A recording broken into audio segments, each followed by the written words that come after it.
Okie dokie. So in the previous video, I explained quite a few things to make the game a little bit more navigable and enjoyable. There's going to be one thing that I'll explain now and again later. See that chain and see how it's curled away from us? That's how we know that this is not a mimic. I'll explain again later, but when the chain is curled towards us, so it'll be an N instead of a U. A U is friendly, N is not friendly. N is a mimic. There's only one chest in this game that is only discernible by looking at the seam of the chest. If it's a mimic, it will breathe. Sometimes it takes a while to do so. But all mimics will eventually breathe.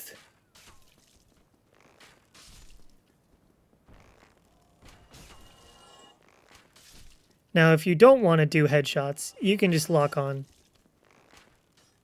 But notice how it kind of sucks and doesn't always connect.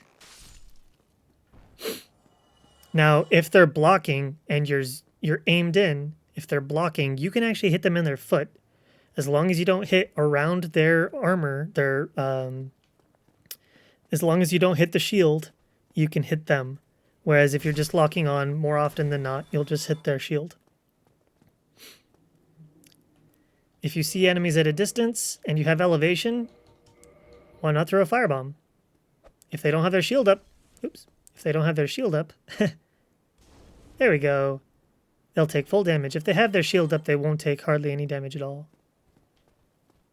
There are some lines in the ground that will activate their AI. As you could see, that line was somewhere on that step. With some weapons, if you just tap R2, you can do a leap strike, which will also make their weapon fall back, or break their posture so that their shield falls away. There's quite a few traps in the game, and you can avoid them by setting them off ahead of time.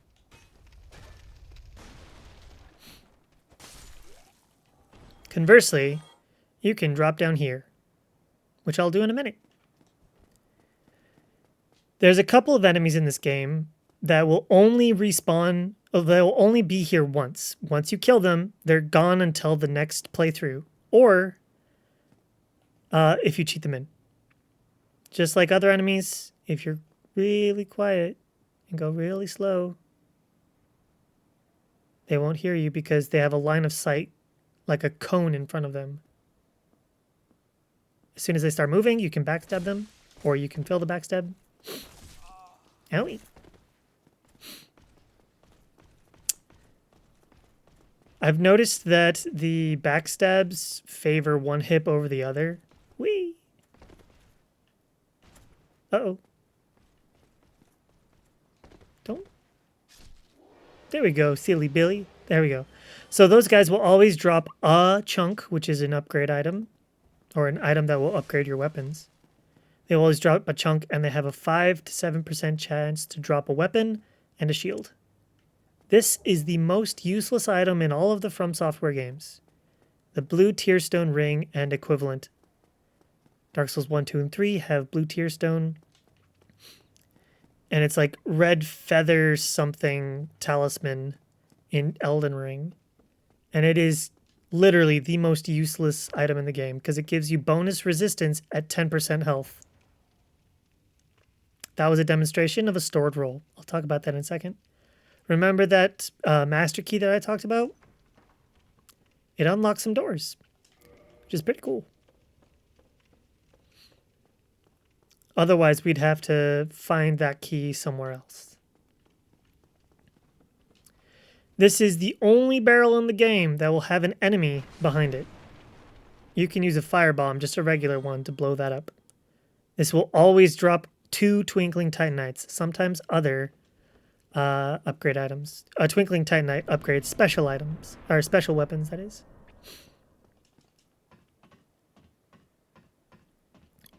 A stored roll is when you're rolling and it doesn't go off. For some reason, the game just says, nah, you didn't roll. That's ridiculous.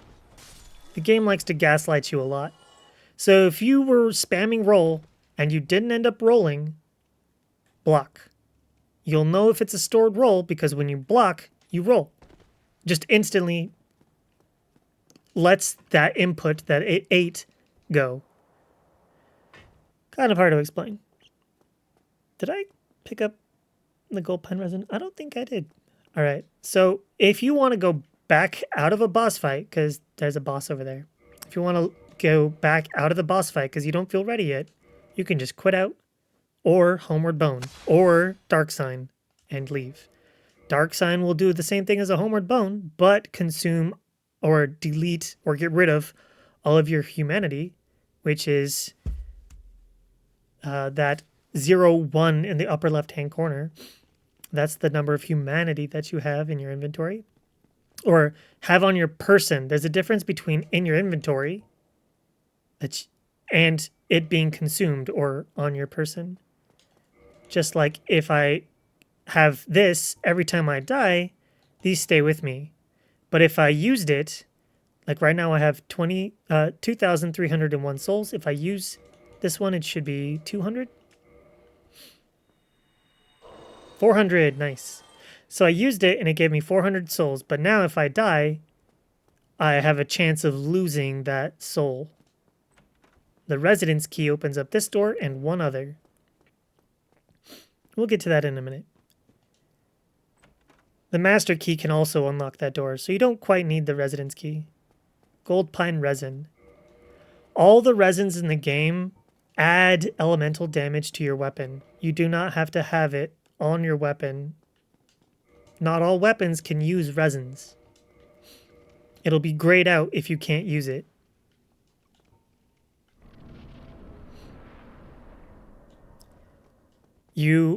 It's kind of a precious resource. It's not extremely uncommon, but it's not exactly common. So be sure to use this when you know you've got... when you think you've got the fight figured out. Like I was mentioning, don't lock on. It makes movement so much easier. But sometimes it's harder to see what's going on. You can walk towards him, bait out an attack, and walk back in, or run back in. Some attacks, you kind of want to start rolling away or rolling towards. A lot of the time in From Software games, you want to run or roll towards the enemy, not away from the enemy.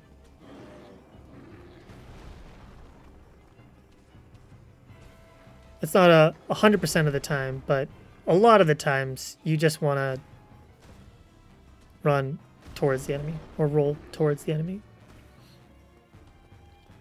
Right now I'm just showing you the movesets of this boss. And sometimes with this boss you don't even have to attack. You could just have your face in its crotch and you'll be fine.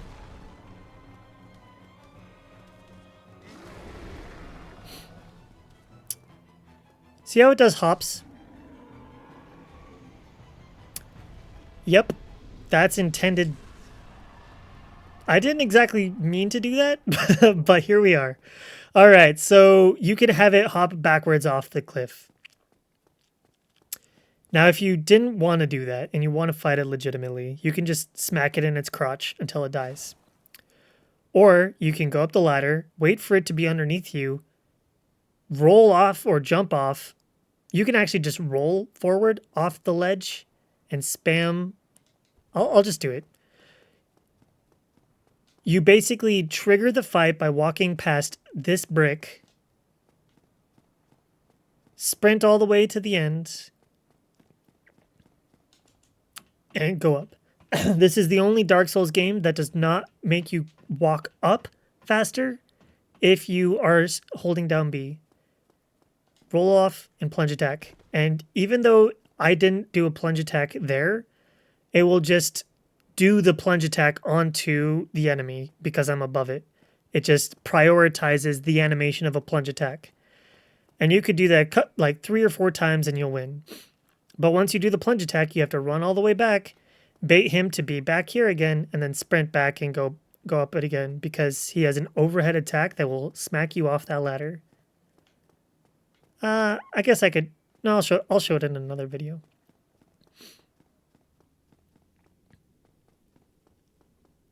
Sometimes there are items, and sometimes you don't have to break the items that they're in to loot them. Oh yeah, I should explain really quickly. Dark sign. Lose humanity and souls. Return to bonfire. Return to last bonfire rested at. Now this is a very important thing. In the future, we'll be able to fast travel between places. It says sat at or rested at. So we can teleport to a place, run around, and when we homeward bone, it'll actually take us back to the place that we teleported from, not the place that we teleported to. So if you want to teleport to and keep roaming in that area, you have to sit down at the bonfire that you teleported to. Anyway, if you want to do online cooperation, talk to this guy. And this is the person that we're talking about when we say praise the sun. Because of that. You say yes twice, and he will give you the white sign soapstone. This will allow you to put down your sign so that someone else, when they've consumed a humanity and then restored humanity at a bonfire, then they can see your sign and you can play together. There will be a fog wall if you're leaving a zone, so you don't have to worry about whether or not you've gone too far because you literally can't leave.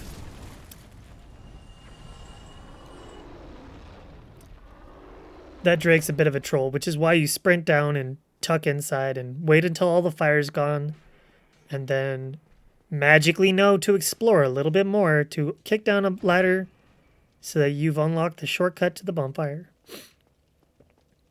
Now, to progress past this place, you can go into a tunnel with rats that poison you almost instantly, and rats are terrible and annoying. Or you can go up above. But the Drake has a tail.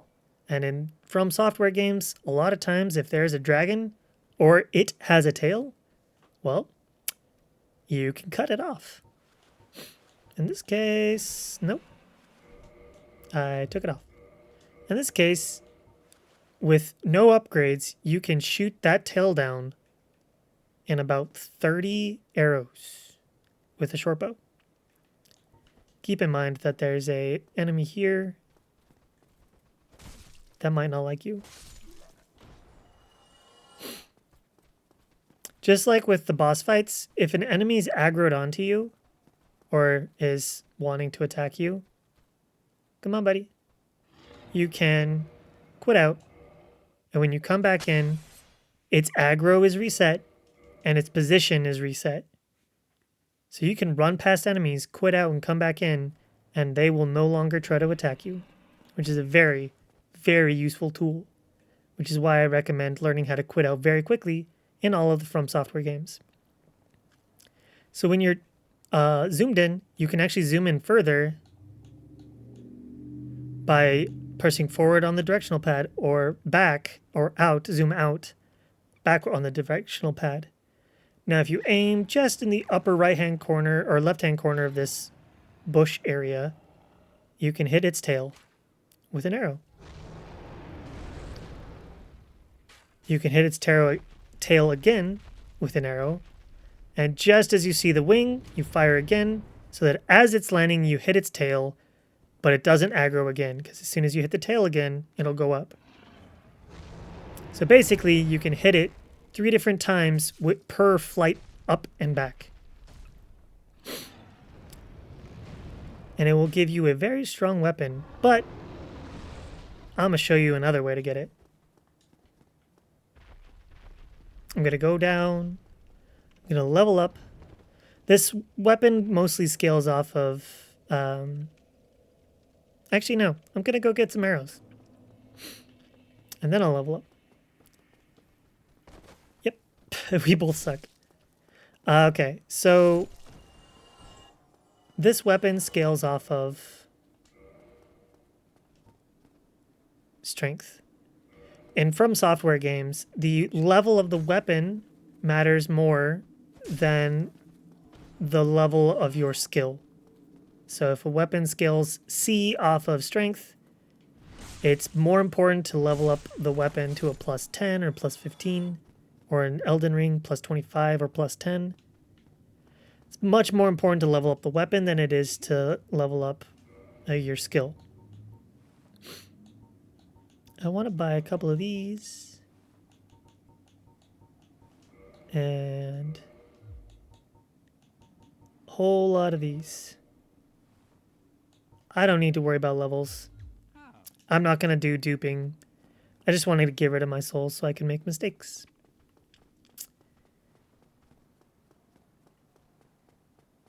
So I'm going to progress to the next bonfire, and then that'll be it for this video. But I'm just showing you how to get past the Drake, the Hellkite Drake, on the bridge, because it's very annoying. Now this is not killing it, mind you. This is just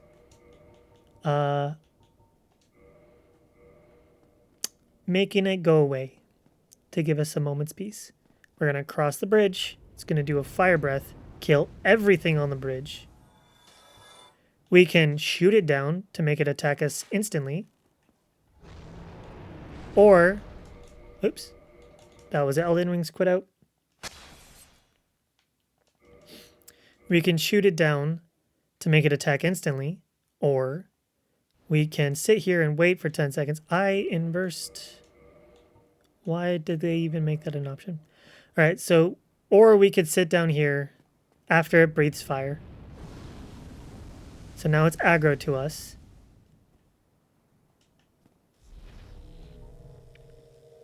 It's about 9 to 10 seconds of just chilling here. And as soon as it starts flying up, we're going to run. Right about now. And then we're going to do an L2, which is a jump attack.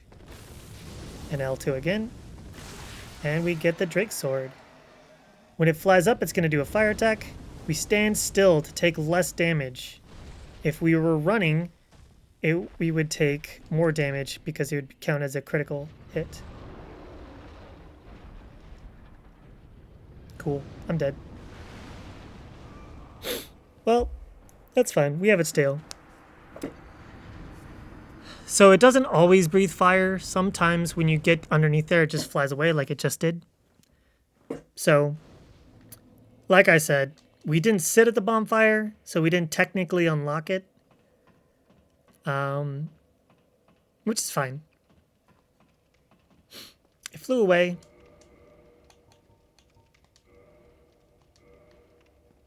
But we got its tail. The Drake Sword is a very strong weapon for the beginning of the game. Highly recommend getting it either by shooting it. Oh, guess you returned. Either by shooting it or breaking it with the gold pine resin like I showed. Since I already got its tail, I'm going to make it fly up immediately and just run underneath. The reason why I run around is because it can do attacks that will hurt you if you run underneath it directly. Now that we're here, it's going to fly away. But every time you sit down, enemies will respawn. Now you can use the L2 of this weapon, which will do a really cool line attack, which will be very useful in the future. But it greatly reduces durability, which I'll explain in just a second. No. All right. So each weapon has a durability. In this case, the durability is 360. I used the L2 once, and now it used 30 points of durability. So if you use it too many times before you get to a blacksmith to repair it. Ruh-roh, Raggy. This is an important bonfire because over here is a covenant. You have to have 25 faith to enter this covenant, to even show something there. Or you can get every time you help someone beat a boss, you get an item. That item will allow you to, once you enter the covenant, get rewards from the covenant, but it will also allow you to... It removes one faith requirement. Yep. 1 second. Yep. All right. Give me 2 seconds.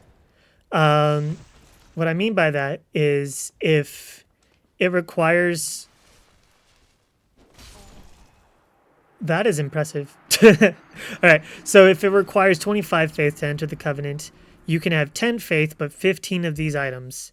And that will allow you to enter the covenant and then give 15 items in. Once you've entered the covenant, you don't have to worry about leaving it, because in Dark Souls Remastered, you have an option here to change covenants. There's no consequence to entering a covenant or leaving a covenant. Because we don't have the strength to one-hand this weapon, we have to two-hand the weapon. When you two-hand a weapon, it gives you, or it counts for half again as much strength requirement. That is to say, actually I'll explain after I do this. So when you parry, you have quite a bit of time after the parry. When you parry, you have quite a bit of after the parry to swap over to two-hand. You tap forward to reset the animation. Oh, dang. We got one of the most powerful weapons in the game. That's a 5% chance to drop. Oh, nope, 7% chance to drop, I think. So, that's cool. Anyway, I'm going to explain the two-handing again. Just like in Elden Ring, if you don't have enough strength, but you have enough dexterity, when you try to equip this weapon, it will say, insufficient. Try holding with two hands to make it to use efficiently. Okay. So, to know what's going on, it requires 16 strength. We have 12 strength. Half of 12 is 6. So when we two-hand, we have the effective cumulative strength of 18 strength. So if a weapon required 18 strength, we can still use it. I'm going to run past and then explain. Make sure to keep an eye on your stamina bar so you don't run out of stamina. See that enemy running right now? This one? Once you alert the enemies here, he will start sprinting towards that lever. And that gate prevents you from coming this way again. But, thankfully, you can go down and around and still get through. But it's inconvenient because there's a big boar. Boar do damage. Boar hurt big time. Oh, I almost died. Blunk. Blunk. See how that boar be big bad? We don't like big bad boar. So we're gonna do this. And I'm gonna show you something a little fun. Oops, a little longer than I'd like. But once I kill the boar and explain how it worked, I'll help you out. Okay, so instead of aggroing the boar and going around... Ooh, how's it going, buddy? Wanna come? Ooh, you good boy. Yes, you are. If you notice, I take a little baby step forward. Ooh, nice. They don't always drop armor. If you take a baby step forward, you can guarantee that you're going to get a riposte, as opposed to sometimes the game just says, you know what? I'm just going to do a regular attack instead of a riposte. And that kind of is annoying, but there's not a whole lot you can do other than just tap forward a little bit and call it a day.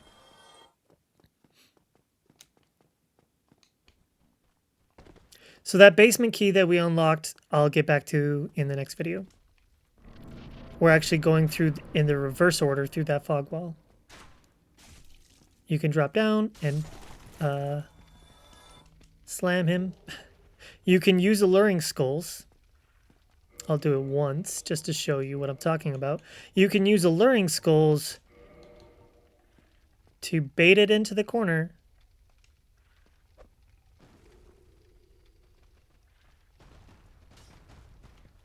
Buddy, are you okay? Are you okay, buddy? That is not what you should have done. There we go. Oh, nope, it ran out.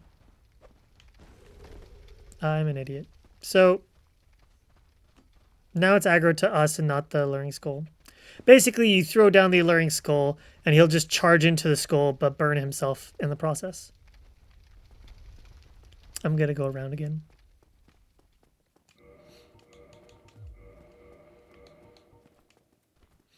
Oh, yeah. See how it's grayed out? We cannot apply gold resin to this weapon. So I'll just take it off. I want to show you the cool thing. Okay, so we're going to drop down again, and I'm going to quit out, come back in, so it's aggro is reset. And position.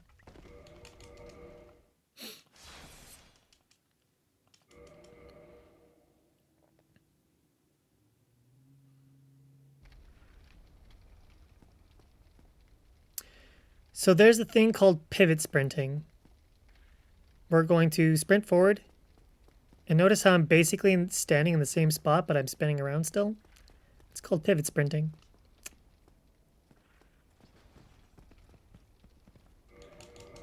Somehow I aggroed him. Quit out, come back in. So I'm going to pivot sprint running this way to go that way and spam R1 to plunge attack. Now, you would say, that is too far. Well, fortunately for us, you're wrong. It's not. There's like a plane above it, a plane where our head's at that says, you know what? Close enough. And it'll give you the plunge attack animation. And it's a one-hit kill. For almost every weapon.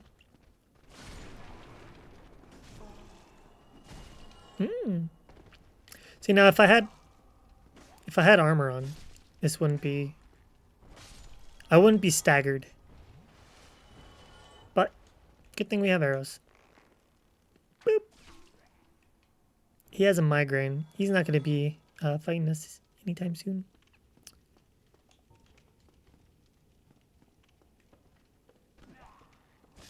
Even though I don't have a shield out, blocking with your weapon still helps.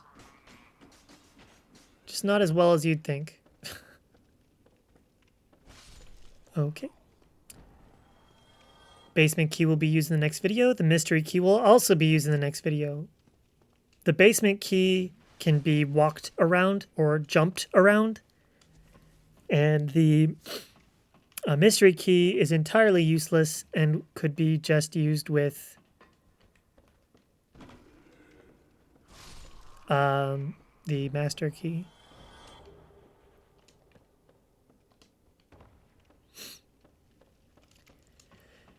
And if you remember the fog wall, well, there it is. So now we've entirely ran in circles. We've killed the boar. That item back there is a shield. I'm not going to go and kill him. I don't need the shield. I'll get a better shield later. All right. There's going to be some guys ahead, but I'm going to ignore them because if you don't lock on, running past enemies is much easier. Remember that if we're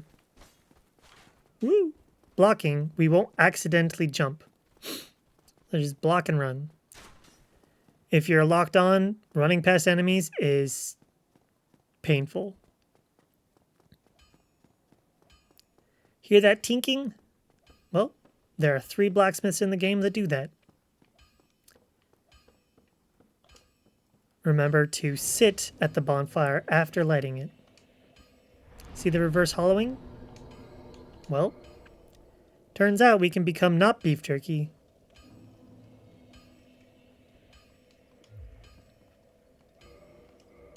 If I use 1 more humanity, or just have 1 in my slot, I can kindle the bonfire. which gives us, instead of 5 Estus, we get 10 Estus. There are a few bonfires in the game that automatically give you 10 Estus. The most amount of Estus you can have is 20. Andre, how's it going, buddy? I highly recommend you buy, well, 1, repair your equipment often.